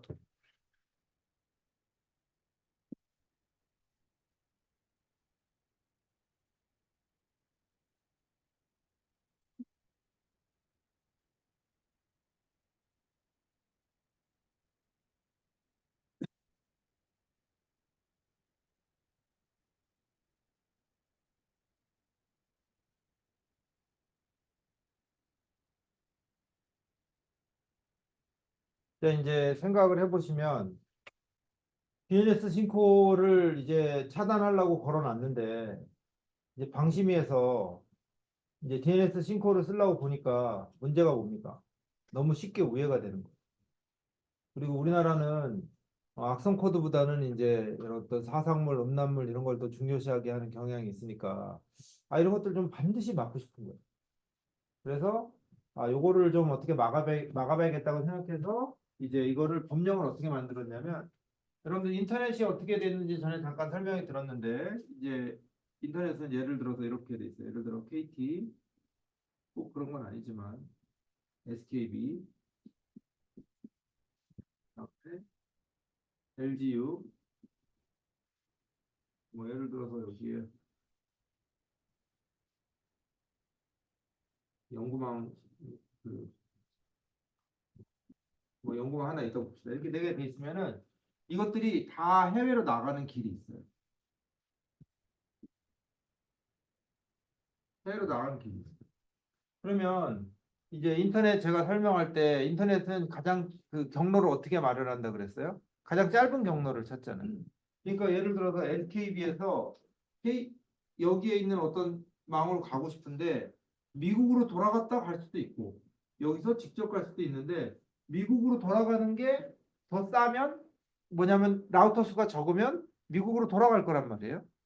그럼 어떤 문제가 생기냐면은 인터넷의 구조는 두 개의 과금 구조가 있어요. 트랜짓하고 피어링이라는 두 개의 구조가 있습니다. 근데 트랜짓은 뭐냐면 피어링은 뭐냐면은 이제 서로 데이터를 주고받을 때 과금이 발생하지 않아요. 그래서 인터넷 백본 같은 데는 피어링 구간이에요. 근데 이제 트랜짓 구간은 뭐냐면 글로 통신이 들어가면 이제 과금이 발생합니다. 그래서 미국에서 우리나라로 만약에 US에서 우리나라 통신이 들어오면 KT가 돈을 받아요. 근데 KT에서 미국으로 통신이 나가면 이제 미국이 한테 돈을 줘야 돼요. 그러니까 이제 통신이 불필요하게 라우팅이 되면은 우리나라에서 돈이 불필요하게 나가게 되는 거죠. 그래서 뭘 만들었냐? IX라는 걸 만들어요. 인터넷 익스체인지라는 걸 만들어요. 그래서 인터넷 익스체인지가 뭐냐면 킥스라고 해서 요 네 개를 묶어놓습니다.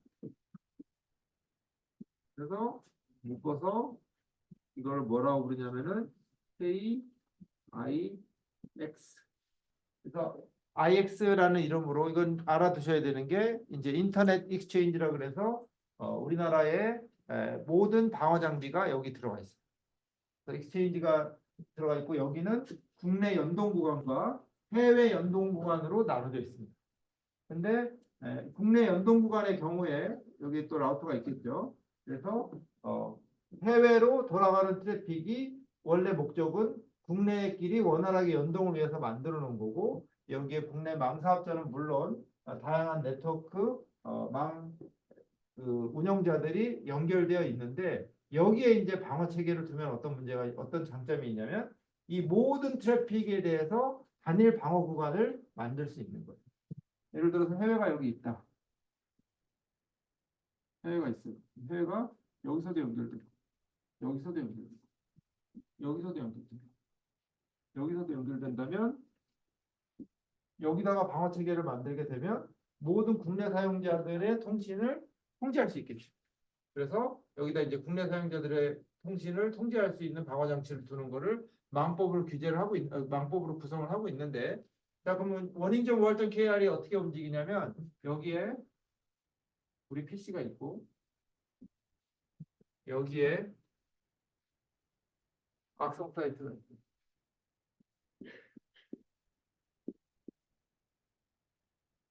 첫 번째 시나리오는 평문통신 경우 여러분들의 HTTP로 여러분들 전에 잠깐 얘기했는지 모르겠는데 그 국제 구간에서 IP 차단은 없습니다. 왜냐하면 IP는 항상 변동하기 때문에 IP 차단이라는 거는 인터넷 자체를 무너뜨릴 수 있어서 IP 차단하지 않아요. 여러분들이 북한 IP에 핑을 쳐도 그냥 갑니다.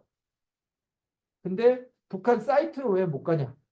그거는 우리가 이제 질의를 했는데 질의를 성문으로 1번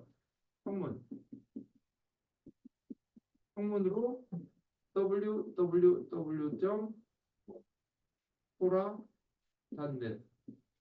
질의를 하는 거예요. 질의를 하게 되면 이게 이제 HTTP get으로 가고 HTTP get으로 갔을 때 이 명칭은 host라는 헤더로 가겠다. 그럼 쭉 들어갔을 때 여기에 장치가 있는데 여기 이렇게 들어오면 이걸 장치라고 씁시다 그냥. 이렇게 들어오면 여기서 보는 거예요. 사람 눈 이제 여기 보는 거예요. 여기. 보면은 여기 딱 매칭이 일어나면 여기 뭐가 있겠어요? 쭉 리스트 아까처럼 리스트가 있겠지. 가면 안 되는 사이트. 쭉 그래서 1번이 뭐 www.sora.net 뭐 이렇게 대충 들어가 있겠죠? 그러면 여기서 스트링 매칭을 해요. 스트링 매칭을 해서 걸렸어. 그러면 패킷을 차단할 수 있나요? 실시간에 못 한단 말이에요. 이 패킷이 어디로 가요? 이 패킷이 결국은 이렇게 해서 여기로 가죠. 근데 이 순간에 얘가 가짜 패킷을 만들어서 이렇게 보냅니다.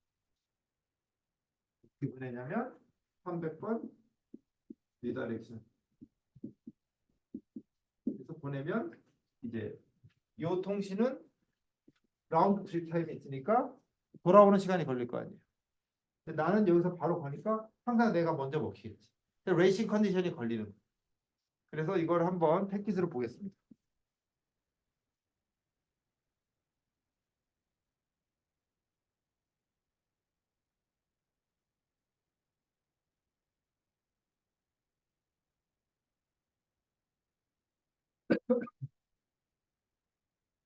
자, 여기 보시면 여기에 요게 이제 TCP의 그 플래그예요. 그러니까 HTTP로 가니까 TCP 통신을 하는 거고 SYN, reset, push, add 하는 거예요. 근데 여러분들이 이걸 보고 하이제킹이라는지 어떻게 아느냐? 일단은 IP의 구조를 보시면 처음에 얘가 길이가 간 거겠죠? 처음에 얘가 씬이 간 거겠죠? 그래서 초기 TTL이 64. TTL이 뭐죠? 이건 IP TTL은 IP 값에서 IP가 네트워크에서 항상 죽지 않고 돌아다니지 않도록 라우터 하나씩 갈 때마다 까게 되는 값이라고 그랬잖아요. 그러니까 이게 좀 하나씩 줄어들면서 가는데 이거는 바로 그 호스트에서 된 거니까 64를 유지하고 있겠죠. 얘는 53이에요. 64, 얘도 아마 64에서 시작했을 텐데 그러면 홉이 몇 홉이에요? 한 10홉, 11홉 정도 되는 거예요. 여기까지. 먼 거리죠. 거기까지 가는 거예요. 근데 갑자기 봤는데 얘가 들어옵니다.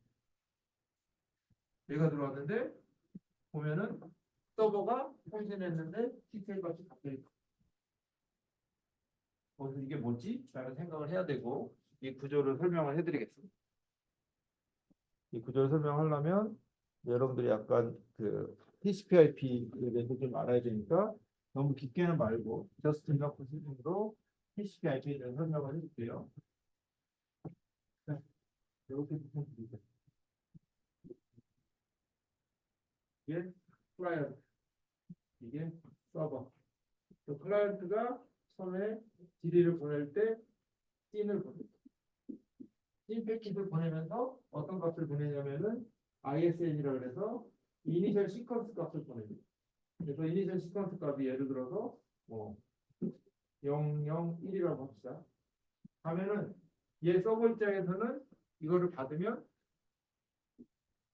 씬 에크를 보내요.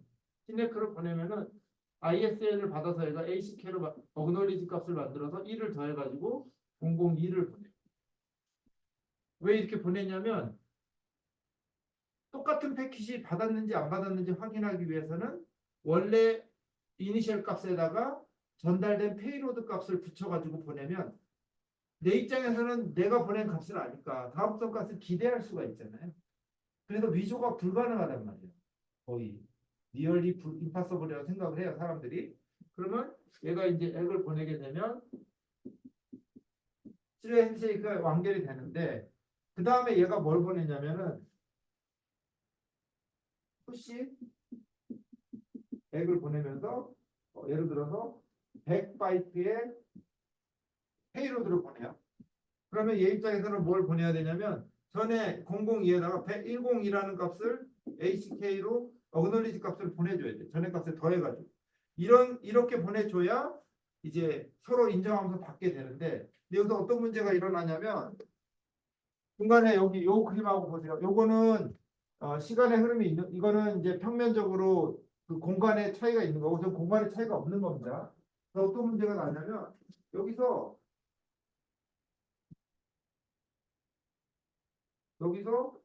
응답이 오는데 응답이 사실은 이게 먼저 와야 되는데 하나가 빠른 응답이 오고 그 다음에 느린 응답이 하나가 더 와요. 근데 빠른 응답이 올 때 얘 응답이 올 때 어떻게 오냐면은 acknowledge 값이 102로 해서 온단 말이에요. 근데 얘도 acknowledge 값이 102로 해서 온단 말이에요. 근데 이미 이게 도달했잖아요. 도달했으니까 얘가 들어오면은 서버 입장에서는 같은 패킷이 두 개가 왔다고 생각하고 뭘 보내냐면은 RST를 리셋 패킷을 보냅니다. 그래서 우리가 이게 하이제킹임을 인지할 수 있는 거는 이 리셋이 쇄도하는 거를 보고서 알 수가 있어요. 왜? 이 패키지 유실됐다고 생각하니까 리셋을 계속 보내겠지, 3번. 그래서 리셋이 항상 눈에 띄는 게 있고 TTL이 바뀌게 되고 그 다음에 이 패킷을 열어보면 워닝 어떻게 들어가야 되는데 제가 이거를 와이어샵으로 한번 보여드릴게요.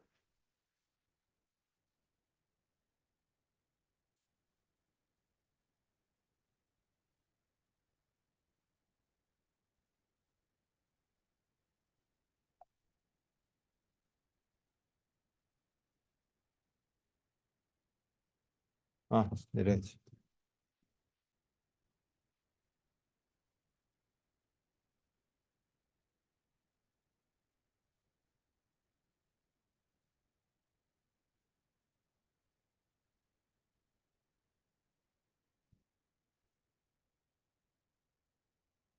와이어샵을 통해서 한번 보겠습니다. 여기 씬이 있죠? 씬이 들어가고 여기 트랜스미션 컨트롤 프로토콜 보면은 이제 이니셜 시퀀스 넘버가 여기 이제 렐라티브 넘버가 0으로 돼 있죠, 당연히. 근데 이제 원래 값은 요겁니다. 2922 657071이 이거를 예측을 하면은 TCP 하이제킹을 할 수 있어서 이니셜 시퀀스 넘버를 난수로 만들어서 보내요. 자, 그럼 첫 번째 씬이 같고 보시면 이제 여기서 플래그 값을 보면은 씬으로 나와 있죠. 여기 씬 2번. 자, 그 다음에 아까 제가 말씀드린 대로 신에크가 옵니다. 신에크가 올 때 얘 입장에서 이제 자기 시퀀스 넘버를 만들지만 이제 에크 넘버를 줄 때는 에크 넘버가 1이 되죠. 플러스 1. 이제 페이로드가 없으니까 하나 더해가 하나 인크리스 해갖고 주는 거예요. 그 다음에 액이 오는데 이제 get이 요청이 들어가게 되는 거고 요청이 들어갔는데 요청 사이즈가 뭐냐? 여기 보시면 438. 이 이제 요청 사이즈가 되는 거예요. 근데 그러면 여기에 대해서 응답이 왔습니다. 응답이 어떻게 왔는데 크기가 뭐냐? 439. 1 더했으니까. 1에다가 438 더했으니까. 근데 요게 왔는데 요거는 HTTP 통신을 보면 리다렉션이 되는데 리다렉션이 어디로 되냐? warning.org.kr로 리다렉션이 되는 거예요. 근데 IP 패킷을 봤더니 IP 패킷의 TTL 값이 0 뜬금없는 것들이 나오는 거예요. 그 다음에 두 번째는 어떤 문제가 있냐? TCP의 윈도우 사이즈가 0으로 리셋이 됩니다. 이건 뭐냐? TCP에서는 윈도우 사이즈가 왜 필요하냐면 여러분들 보시면은 예를 들어서 아까처럼 여기까지 가는데 A에서 B까지 가는데 1초 걸려요. 그러면은 패킷 100개 주고받으려면 100초 걸릴 거 아니에요. 너무 느린 거야. 그래서 SAK, Selective Egg이라고 해서 윈도우 사이즈라는 거 만들어서 윈도우 사이즈가 1000이면은 1000개를 다 보내. 그러면은 한꺼번에 가니까 이 뭉태기를 찍어갖고 가니까 굉장히 빨리 가겠죠. 그래서 다 파이프라이닝 하거든요. 정상 패킷을 보면 정상 패킷의 파이프라인 사이즈는 몇이었냐? get 보면은 윈도우 사이즈가 나는 2053개의 패킷을 유실 없이 받을 수 있다라고 얘가 선언한 거거든요. 이 정도의 값을 가지고 있는데 실제 리스폰스가 와서 봤더니 얘는 통신을 딱 끊어 핀으로. 그리고 값을 줘버리고 어디로 리다이렉트 하냐면은 300번을 통해서 warning.wall.kr로 리다이렉션을 해요. 그러니까 이제 뭔가 수상한 거죠. 그래서 여러분들이 TCP 하이제킹이 일어났다는 것을 여기서 탐지할 수가 있습니다. 근데 이 경우는 평문이기 때문에 이제 여기서 공격자가 아니라 방심이가 자기가 원하는 패킷을 넣어줄 수 있는 거예요. 예를 들어서 이게 공격자인데 여기다 피싱 페이지를 집어넣으면 피싱 페이지로 돌아가는 거거든. 그러니까 기술적으로 이거는 TCP 하이제킹이 발생한 거예요. 근데 법적으로 보면은 문제가 없는 거지. 왜냐하면 국가가 하는 거니까. 근데 세상이 어떻게 바뀌었냐? 뭐 SSL이 이제 많아지잖아요. SSL은 통신 내용이 암호화되잖아요. 그리고 TCP는 하이제킹 할 수 있지만 SSL 세션을 하이제킹 못해요. 왜 못하죠? SSL 암호화 어떻게 하는지 알아요? 그거는 이제 네고시에이션을 바꾸면 되고 가장 기본적인 건 뭐냐면 비대칭 키를 통해서 대칭 키를 교환한단 말이에요. 그건 뭐냐? 처음에 비대칭 키를 교환하기 때문에 개입할 수 없어요. 그래서 SSL은 인증서를 내가 가지고 있지 않은 한 열어볼 수 없단 말이에요.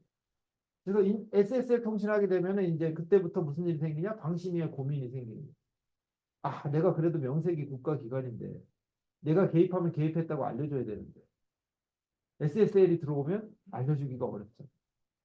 그래서 근데 두 번째 차단을 해야 되는데 SSL은 차단 못 하잖아. 아무 아니야. 근데 트래픽을 자세히 봤더니 SNI 값이라는 게 있더라. SNI 차단이라고 들어봤어요? 예. SNI 값이 뭐냐면 요 값이 왜 필요하냐면 HTTP의 호스트 값이 필요한 이유는 같은 IP에 여러 개의 서버 인스턴스가 있을 수가 있어요. 근데 이걸 어디로 넣어줘야 될지라는 문제가 있기 때문에 호스트 값을 붙이는 거거든. 근데 SSL도 마찬가지야. 내가 SSL로 도착했을 때 어디로 가는지를 알아야 처음에 그 니고시에이션이 정상적으로 일어날 거 아니에요. 그래서 SNI 값을 통해서 그 호스트를 특정한단 말이에요. 근데 이 값을 열어봤더니 평문이야. 왜? 니고시에이션 일을 하고 있는 과정이니까. 키교환하기 전이거든요. 그래서 이걸 보고 차단하는데 두 번째 걸 한번 봅시다. 그래서 두 번째 거, 세 번째 거 Q3 보시면 뭐좀 난잡하죠. 자, 씬이 가고 씬액이 오고 액이 갔는데 그 다음에 얘가 뭘 이제 접근하려고 합니까? n번방. 여기 보시면은 SNA 값이 잘 안 보이지만 SNI n번방.ru라고 써 있어요. 한문으로. 그래서 이걸 누가 봐? 방심해서 보는 거죠. 그다음에 이게 나오면은 하이제킹을 못 하니까 리셋 차단을 해버려요. 딱 끊어버려. 어떻게? 세션 하이제킹 한 다음에 리셋을 그냥 탁 끊어버려요. 어차피 저가 타지 못하니까. 그래서 여기 빨간색이 많은 게 뭐냐면 리셋 패킷이 엄청 많은 거야. 그래서 계속 이제 리셋 여기 보세요. 다다다다다 리셋 공격하잖아. 보시면은 여기까지 정상 리셋 다 나오죠. 이 두 가지 이유가 있어요. 처음에는 첫 번째는 뭐냐면 이제 하이제킹을 하려고 이제 자르려고 리셋. 두 번째는 엠번방 입장에서는 내가 받아가지고 리스폰스를 해서 줬는데 클라이언트 입장에서는 이미 내가 리셋을 받으면 통신을 끊어버리면서 인스턴스가 없거든요. 그럼 클라이언트도 리셋을 또 보내. 그러니까 이제 리셋 쇄도가 한 3개 이상의 리셋이 갖추게 되는 이유는 누군가 중간에 개입했기 때문이고 여기도 리셋 패킷을 한번 봅시다. 개입한 패킷을 한번 찾아봅시다. 개입한 패킷을 찾아보면 여기 이제 리셋이죠. 그래서 타임 투 리뷰가 뭐죠? 135. 그렇죠? 이제 해당하지 않는 값이 이제 쭉 여기서 이렇게 보시면 돼요. 여기서 이제 여기서 요렇게 다른 값들이 나오고요. 리셋이 계속 쇄도하게 되고 윈도우 사이즈도 한번 봅시다. 리셋 백 여기서도 트랜스미션 컨트롤 여기도 보시면 윈도우 사이즈 0 나오죠? 그러니까 평상시에 보지 못했던 트렌드들이 이 윈도우 사이즈 0은 뭐냐면 통신 안 하겠다는 얘기예요. 그러니까 나는 뭐 빠르게 통신 받는 거 관심 없어. 나는 무조건 이제 통신 안 하겠다.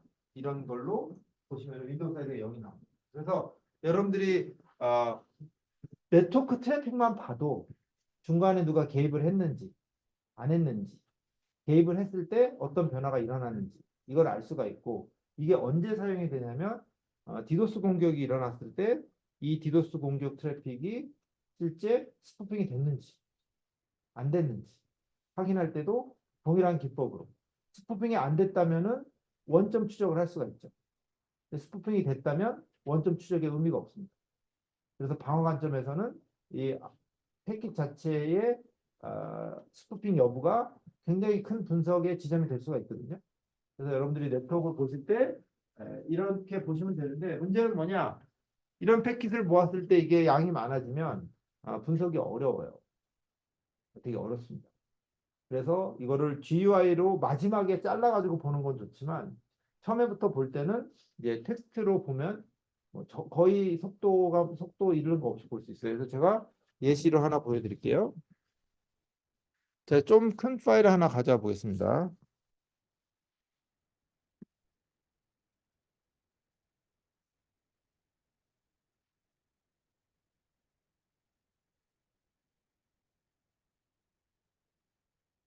자, 이게 실제 3.4 공격에서 3.4 디도스 공격에서 클라이언트 사이드에서 모았던 공격이고요.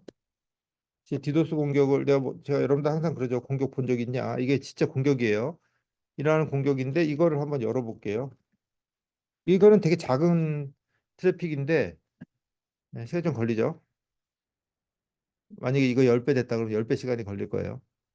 이제 계속 로딩되고 들어간 거죠, 지금. 근데 이제 컴퓨터가 메모리가 작거나 저는 이제 메모리가 꽤 큰 컴퓨터인데도 시간이 이렇게 걸린다는 거예요. 그래서 이거를 그냥 이렇게 보면은 통신 자체가 딜레이 없이 볼 수 있는데 문제는 뭐냐? 아까처럼 필드를 세워서 보면은 조금 더 공격 자체를 내가 원하는 방식으로 볼 수가 있다. 보시면 이제 요거는 공격하는 도메인이 뭔지 호스트명을 추출해서 볼 수 있고 그 다음에 여기서 캐시 컨트롤 시그니처로 썼던 것들이 있는 것과 없는 것들을 우리가 알 수 있는 이렇게 원하는 대로 파싱을 해서 볼 수가 있습니다. 그래서 이런 것을 봐야 되는데 여기서 이제 두 번째 오늘 강의 종료하기 전에 두 번째 트래픽에 대한 타입을 한번 말씀을 드리겠습니다. 여기 강의 자료를 보면 오스카 나오는 부분이 있어요. 그래서 네트워크 데이터 형태 분석 오늘 한 내용을 이제 이론적으로 정리를 좀 드릴게요.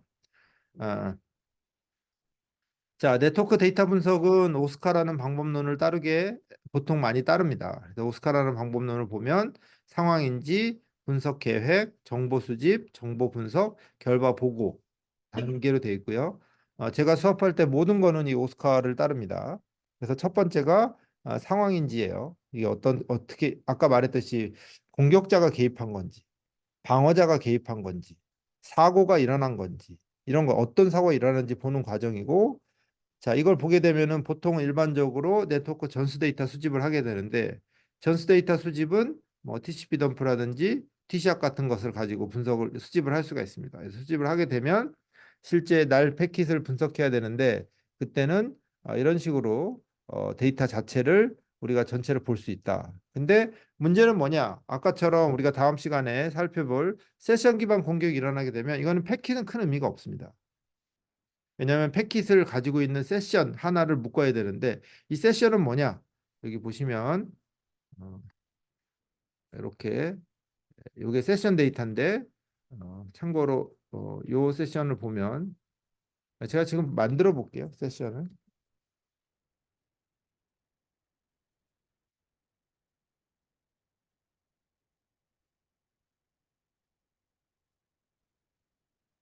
세션을 만들어서 지금 만든 겁니다.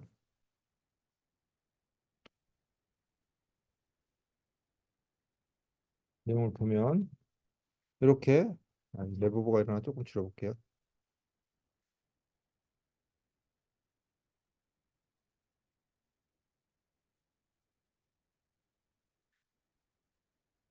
이렇게 세션 데이터가 나오는데 이 중에서 예를 들어서 하나 이제 얘기를 해봅시다. 보세요.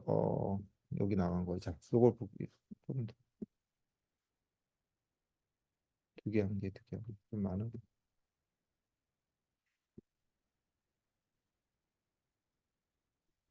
이렇게 하나, 둘, 셋, 넷, 다섯, 여섯, 일곱, 여덟 개.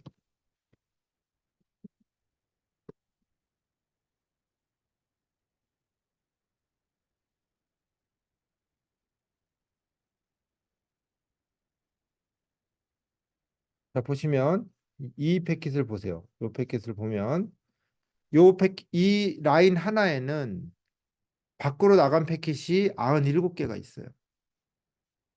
안으로 들어온 패킷도 96개가 있고 밖으로 나간 데이터는 5619바이트고 안으로 들어온 바이트는 이만큼 있는 거예요. 그러니까 이거를 다 서머리에서 묶어주면 하나의 세션이 어떤 영향을 줬는지를 알 수가 있습니다.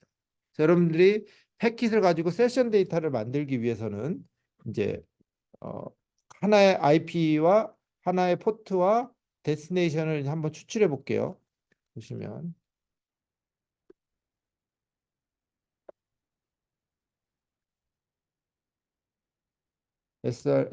포트는 2882, IP는 뭐예요? 호스트는 요거,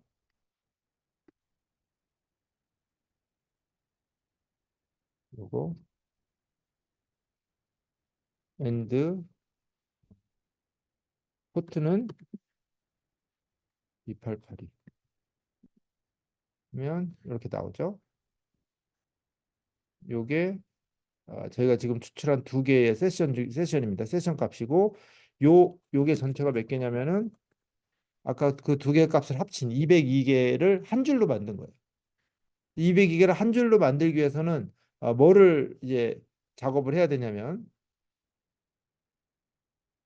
이건 이제 T샵으로 바꾸면 조금 더 편합니다. 볼게요. T샵 마이너스 NNR 마이너스 TFI LDS 마이너스 E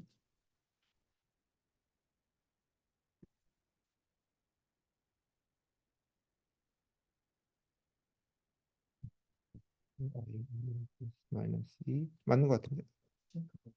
아, T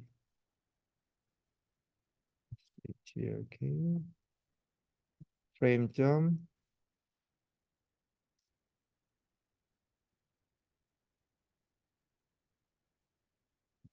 프레임 IP.src IP.dst 그다음에 우리가 이제 필요한 게 길이 마이너스 IP.len 요것만 갖고 한번 해볼게요. 그 다음에 똑같이 우리가 아까 붙였던 잠깐만요. 요거를 붙여서 다시 쓰기 뭐 하니까 잠깐 실행했다가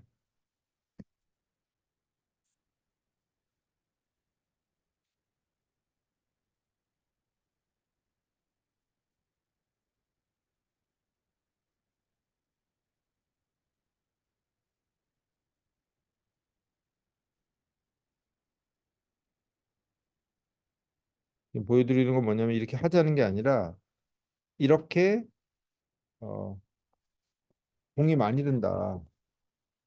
음, 타임 언더바 F네. 타임 언더바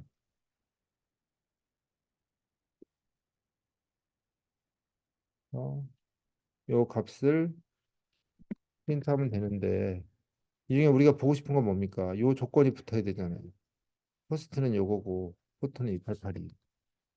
그래서 BPF 필터를 붙이면 얘는 이 디스플레이 필터를 붙여야 되니까 이거 랩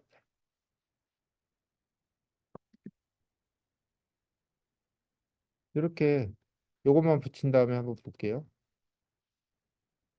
이렇게 붙여갖고 보면 이제 관련된 패킷을 저게 관련된 패킷을 이제 쭉 다 뽑아낼 텐데 거기서 해당한 값을 전부 다 더해가지고 겨우 레코드 하나를 만들 수 있는데 시간이 엄청나게 걸립니다. 근데 이거를 이제 규칙에 따라서 자동으로 말아주는 게 뭐냐? 이게 보이는 것처럼 세션 데이터다.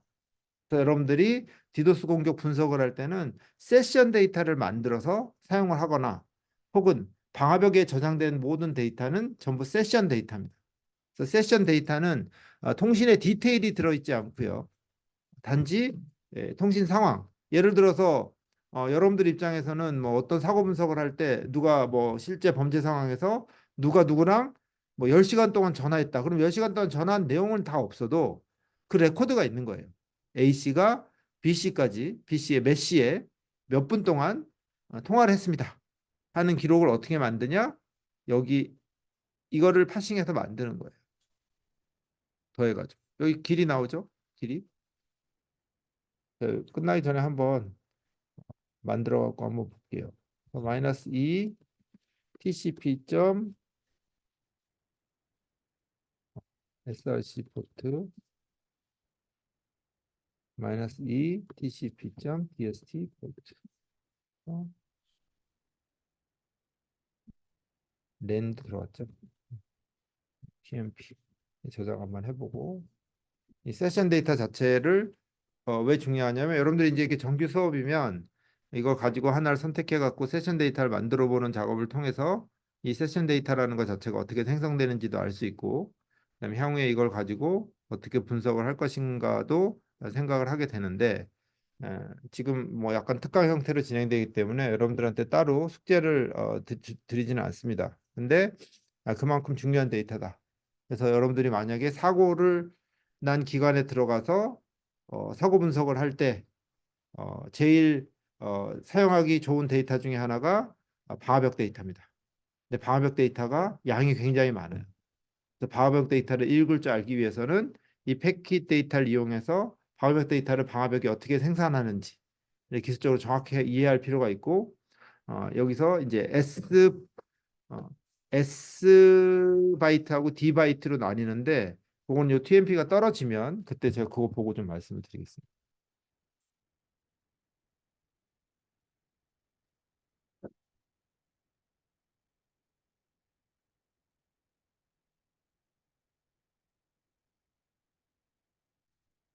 나왔죠? 요 레코드를 보면 이 중에 하나를 골라야 되는데 이 중에 포트가 제일 많은 걸 한번 골라보죠. 그러면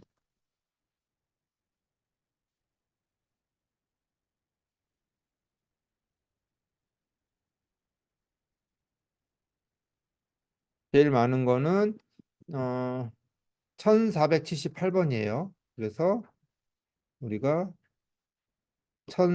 아니다. 요 8번. 요게 숫자니까 3581번. 그래서 1, 2, 3, 4 달러 4가 3581번이구나. 1, 2, 달러 3이 달러 5가 3581번. 11번인 것들을 프린트하라 그러면 이렇게 나오겠죠. 그러면은 소트 1, 2, 3 마이너스 n k 3으로 하면 이렇게 딱 클라이언트 S 바이트하고 D 바이트로 나뉘는데 이게 이제 S 바이트입니다. 왜냐하면은 소스가 클라이언트가 서버한테 보낸 거죠. 그래서 이제 요 이니셜 타임에서 마지막 타임 여기서 이니셜 타임을 빼면 시간이 나오죠. 요거 이거 빼기 듀레이션을 고르려면 처음에 이제 씬을 보냈던 시간 요거를 빼면 요게 얼마 동안 통신이 진행됐는지 나오는 시간이고, 그 다음에 S바이트를 알기 위해서는 여기서 당연히 1, 2, 3, 4, 5번 달러 5번이 80 포트인 게 이제 S바이트죠. 이게 이제 다 리퀘스트 관련된 거고 6번을 다 더하면 된단 말이에요. 그래서 달러 6번 프린트 썸 하면은 요게 S바이트 나간 전체고, 그 다음에 1, 2, 3번이 80 포트는 이제 D바이트 데스티네이션에서 나한테 준 거란 말이에요. 그래서 3번이 80 포트인 걸로 하면 이게 아까 나온 132610 바이트. 그래서 이것들을 하나하나 다 뜯어갖고 모아내서 레코드로 만든 게 뭐냐? array.sh에서 3.4.arg. 요게 이 데이터를 하나하나 다 뜯어갖고 만든 거라는 거예요. 그래서 여러분들이 이 데이터를 손으로 한번 만들어 보는 거는 처음이자 마지막일 겁니다. 만약에 하게 되더라도. 왜?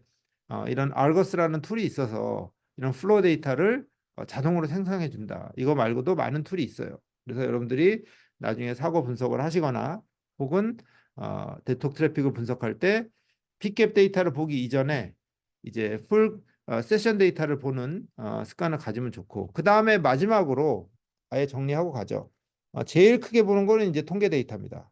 통계 데이터는 뭐냐? 이 전체를 말아서 어떤 값을 내는 거예요. 예를 들어서 제가 여기서 어, 뭐 변조가 있는지 한번 보고 싶다. 변조 없어요. 변조가 있나 한번 보고 싶다. 그러면 이제 보시면 요 TTL 값만 가지고 한번 해볼게요. 이제 없습니다. 그래서 프린트 소스 데스티네이션. 자, 변화가 없죠?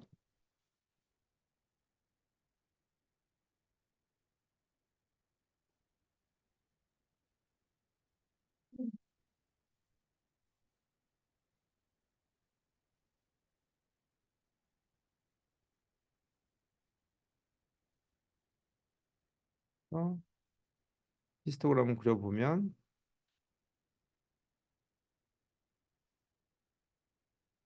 이렇게 두 개로 나뉘죠. 0인 부분이 있고 118인 부분이 있고. 이게 만약에 스푸핑된 공격이라면 여기 전체에 랜덤하게 쫙 분포가 일어나요. 아니면은 전혀 뜬금없는 값이 나오든지. 근데 이거는 실제 리눅스 시스템에 이제 128에서 시작하니까 128에서 수집된 값이 하나도 스프링되지 않고 나왔다는 걸 우리가 이걸 보고 확인할 수가 있습니다. 그래서 여러분들이 여러 가지 업무들을 할 수 있지만 실제 데이터를 볼 때 세션 데이터, 풀 컨텐츠 데이터, 세션 데이터, 통계 데이터를 이용해서 문제를 풀게 된다. 이게 이제 오늘 진행한 내용이 데이터의 형태에 대한 내용하고, 그 다음에 중간에 개입했을 때 어떤 변화가 일어나는 거를 이런 데이터 가지고 어떻게 찾아낼 것인가에 대한 부분이거든요. 그래서 다음에 줌 수업할 때 제가 이 데이터를 배포를 하고 여러분들이 실제 이거 가지고 한번 실습해보는 방식으로 진행할 테니까요. 오늘은 이제 어, 오프라인으로 와서 이제 분석할 내용들 좀 소개한 걸로 생각하시면 될 것 같습니다. 그래서 오늘도 객지에서 고생 많으셨고 네, 한 달 뒤에 또 뵙겠습니다. 예, 고맙습니다. 예. 예.